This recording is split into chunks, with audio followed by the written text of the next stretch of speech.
வீடியோல data types அப்படின்னா என்ன, டேட்டா டைப்ஸோட 8 டைப்ஸ் இருக்கு. அந்த 8 டைப்ஸும் என்னென்ன அப்படிங்கிறது பார்க்கலாம்.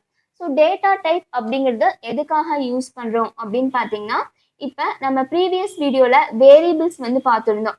int a equal to 10. So அப்போ int அப்படிங்கிறது எதுக்காக யூஸ் பண்றோம்? int அப்படிங்கிறது டேட்டா டைப். இப்போ நம்ம வேல்யூ 10 அப்படிங்கிறது ஸ்டோர் பண்றோம். அந்த 10 அப்படிங்கிறதோட டைப்பை ஐடென்டிஃபை பண்றதுக்காக யூஸ் பண்றதுதான் டேட்டா டைப்ஸ்.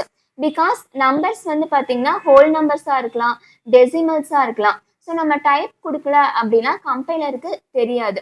ஸோ நம்ம ஃபர்ஸ்ட் ஹோல் நம்பர் கொடுத்து ரன் பண்ணுவோம், நெக்ஸ்ட் டெசிமல் வேல்யூஸ் கொடுத்து ரன் பண்ணுவோம். ஸோ கம்பைலருக்கு தெரியாது.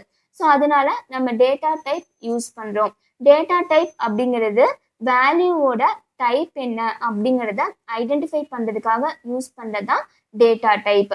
ஸோ இங்க வந்து டேட்டா டைப்ஸ் டோட்டலா 2 டைப்ஸ் இருக்கு.